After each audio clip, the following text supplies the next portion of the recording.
நாய் மற்றும் வாத்து ஒரு அற்புதமான கதை. ஒரு சிறிய கிராமம்.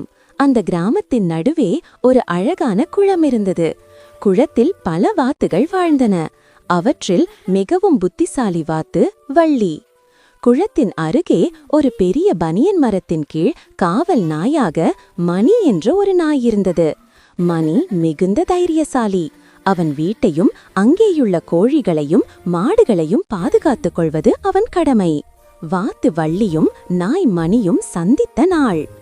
ஒரு நாள் காலை வள்ளி குளத்தில் நீந்திக் கொண்டிருந்தது. மணியும் அருகில் பாய்ந்து கொண்டிருந்த ஒரு பந்தை பிடிக்க குளம் அருகே ஓடி வந்தது. பந்து திடீரென நீரில் விழுந்தது. வள்ளி அதை தன் மூக்கால் தள்ளி மணிக்கு கொடுத்தது. ஏய், நன்றி வாத்து, நீங்க ரொம்ப உதவிச்சீங்க. மணி நன்றி கூறியது. அது சரி நாயையா, நீங்க ரொம்ப சீக்கிரமா ஓடுறீங்க, பந்து கூட பயந்து போச்சு. வள்ளி சிரித்தது. இவ்வாறு இருவருக்கும் நட்பு ஆரம்பமானது. பாப்பு நண்பர்கள் ஆன பெண். மணி தினமும் காலை வேலை முடித்துவிட்டு குளம் அருகே வந்து வள்ளியுடன் பேசிக்கொள்வான். நீங்க நீந்துறது கிட்டத்தட்ட மந்திரம் மாதிரி இருக்கு என்று மணி வியப்பாக சொல்வான். அது நம்ம வாத்துகளுக்கே தனிச்சிறப்பு. நீங்க போல நாங்க குறைத்துட்டு பாதுகாப்பு செய்ய முடியாது என்று வள்ளி சிரித்துக்கொண்டே பதிலளிக்கும்.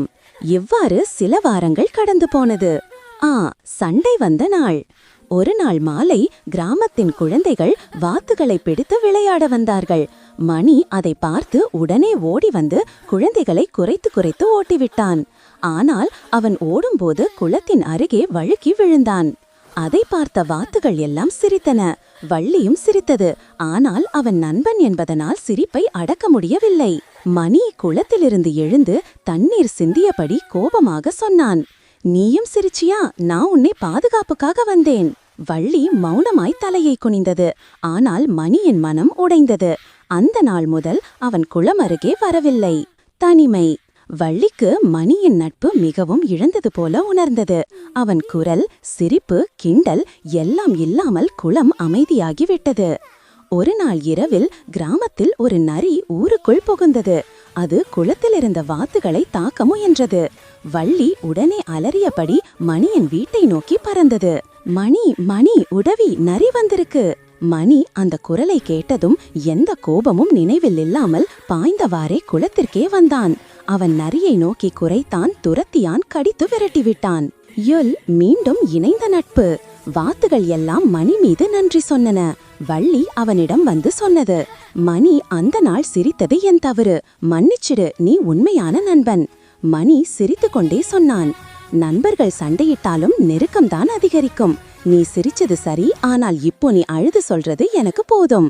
அதன் பின் இருவரும் தினமும் சேர்ந்து விளையாட ஆரம்பித்தார்கள். வள்ளி மணிக்கு பாடம் கற்றுக் கொடுத்தது, தண்ணீரில் எப்படி மிதக்க வேண்டும் என்று. மணியும் வள்ளிக்கு பாடம் கற்றுக் கொடுத்தான், எப்படி விரைவாக மனத்தை பிடிக்கலாம் என்று.